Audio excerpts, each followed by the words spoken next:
getting ready to head off to London to showcase at an exhibit called the International Fashion Showcase 2015. It's their 4th year, and I am lucky enough to be selected man from Trinidad and Tobago, to represent Trinidad and Tobago at this, prestigious opportunity. I'll be, participating in this new platform they're going to launch this year called Next in Line, which is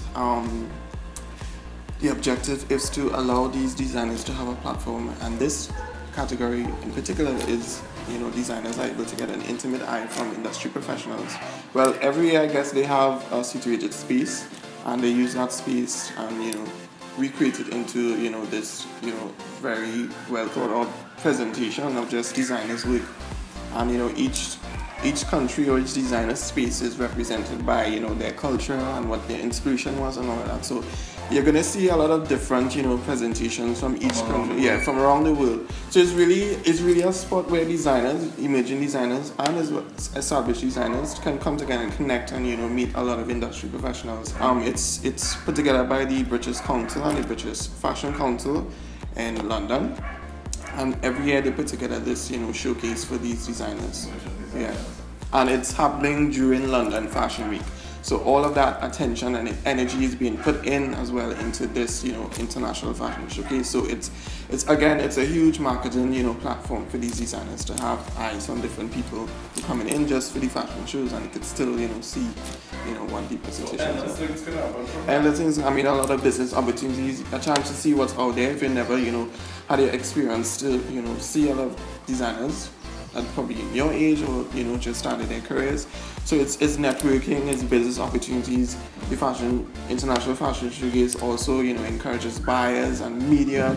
So you're getting a chance to kind of mix and mingle with buyers, and they can give you tips and pointers. So it's a huge business opportunity. And even I suppose they might be able to offer production and all. Yeah, because just today they launched the designer support program, and it started off as 2 online webinars.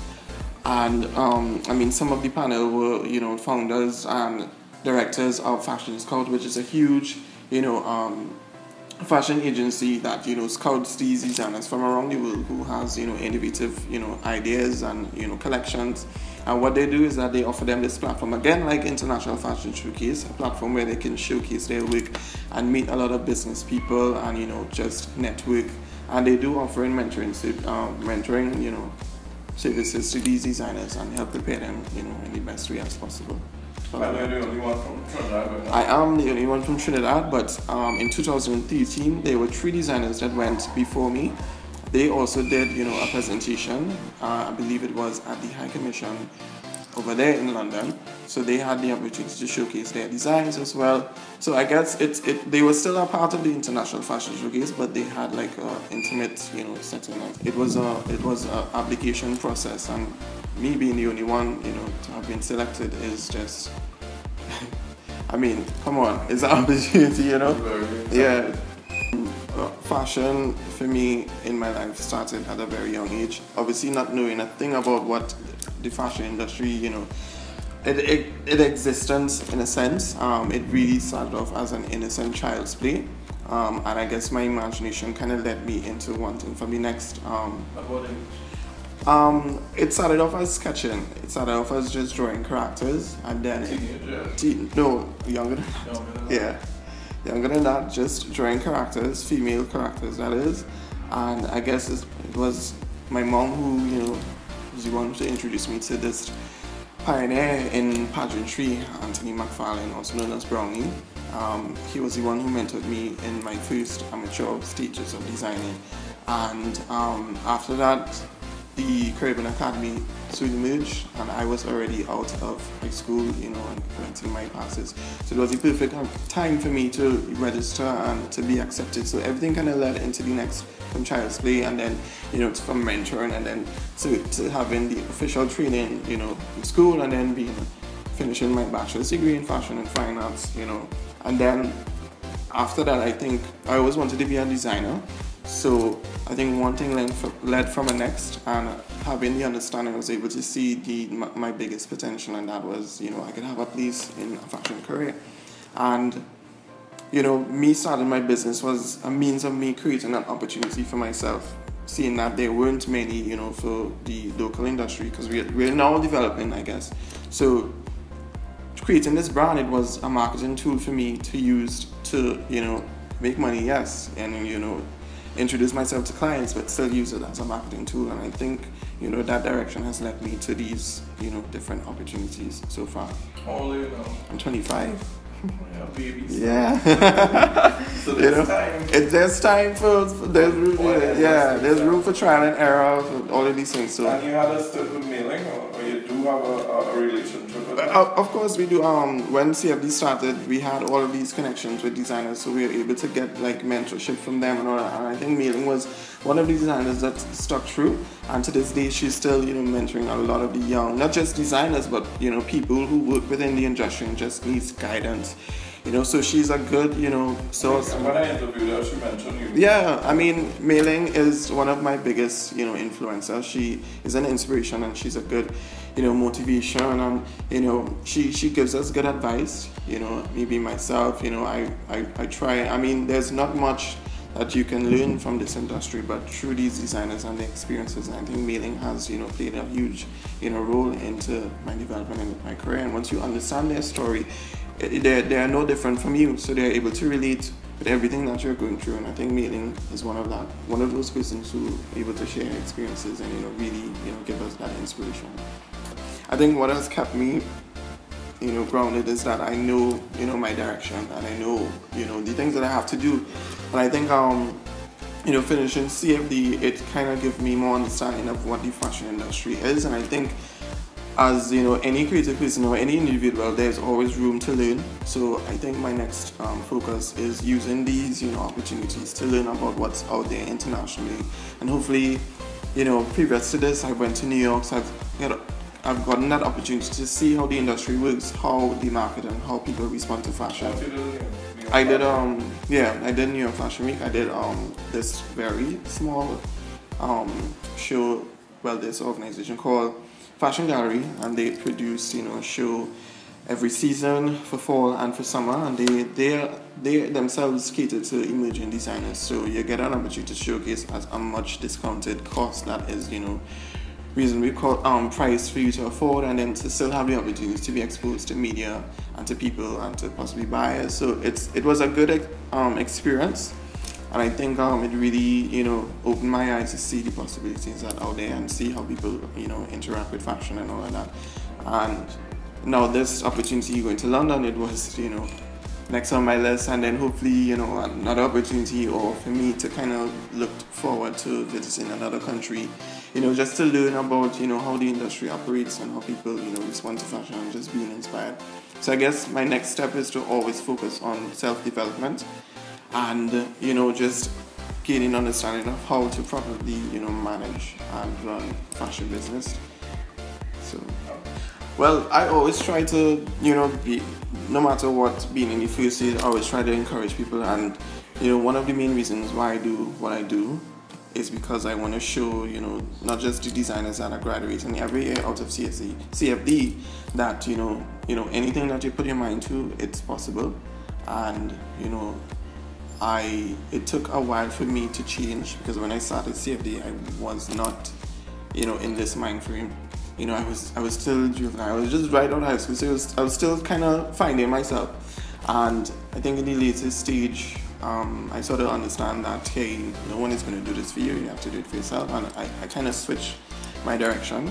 And I did it because also I didn't want the program leaders and those who see me as a friend, I didn't want them to lose faith in me. I didn't want to be disrespected or anything like that. So I had to kind of rechange my focus. Meaning that they all had high hopes of... When I started off, I went into CFD having this ability to sketch, of course, and that was just my key to open the doors to get into there.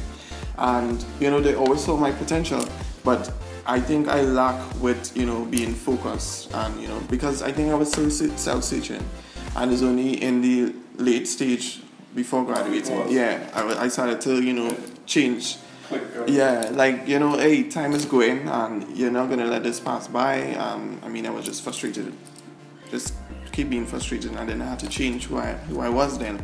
And I think now, seeing how the students respond and seeing how, you know, members of the, you know, fashion facility, how they would respond to me now, and, you know, see this new person, you know, it's almost not a surprise, but it's a good story to tell. And a good motivator. A good motivator, because it's tough as any university, but I always try to encourage people, like, hey, you really have to know what it is you want. I knew what I wanted to do, which is to become a designer, and I knew I had to go through this.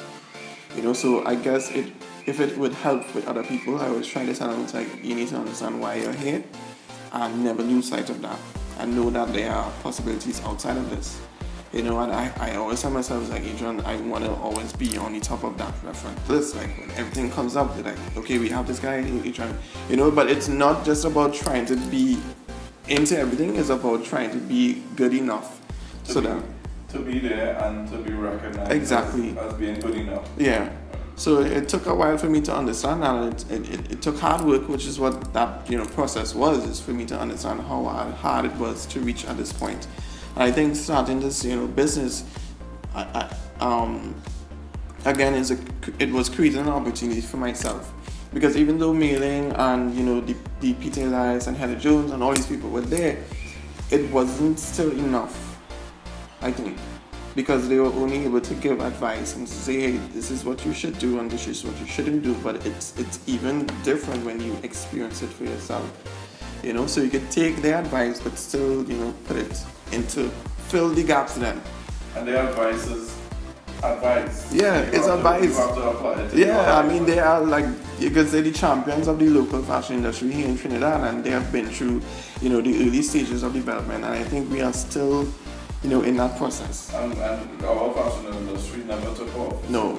So it's still wide open for development. Exactly. So I think going through CFD, it was, you know, and then it was for me an affordable way of studying fashion here locally, because when I learned about, you know, these fashion institutes and saw how expensive it was, I almost turned down fashion, to be honest. You know, I started to think, okay, what else can I do? And then bam, CFD in the image, and I was like, okay, finally. But again, not knowing that anything like that existed in Trinidad, I thought I was gonna do like another tailoring course or something, you know. But once it started, it was like, okay, so much things. So that's how, when students, they go in with this high hope, and then once it starts, they realize it's so overwhelming, so much work, you know. And then people start, you know, it start to separate, you know. People start to yeah, but it's really about, you know, what is your focus and how do you see yourself in the next few years. And I think, you know, me sticking with what it is that I want to do, it kind of works and it helps, you know, with these different things that are happening. So I always encourage people, you know, never lose sight, and, you know, just have a clear vision and things will be put into place.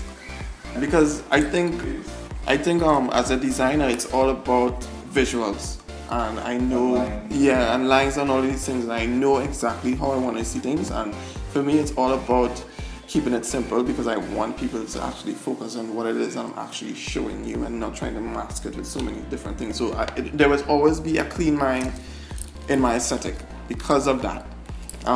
So yeah, visual things are what attracts me. I love graphic work, I love imagery and fonts, you know, meshing and being used together. So I think, you know, just creating this whole brand was just an experience. And I think my downest times when you get, you know, overwhelmed and you realize, okay, it's so much work that you have to do. And sometimes there are days where you feel not motivated to do anything, and just feel, you know, like it just, yeah, you know. So I had those moments, but, you know, just, I like to just go out and take a break and just have friends over, just go out and lime, and, you know, you would see that you will have these times. Everything is not, you know, every day is not going to be the best. So, you know, and I think this is what, you know, makes you strong, is that if you're able to come out of that situation, you know, and, you know, learn from it. So, but my most recent, I would say, was obviously getting this opportunity, because after New York, I mean, we had, my mother put together this surprise party right in here, and on the wall they had, I still have it on my door, they had these stickers of, you know, famous well, symbolisms of these different countries. So they had the Statue of Liberty that represented New York, of course, and then they had this building that represented Paris, and then another building that represented London. So I made it a wish that night. Okay, next year I'm going to London, and then early this year I got the call. So it was like, oh my God, what just happened? You know. So I guess I learned you have to be careful what you wish for, and you never know how life is and how things can happen so soon.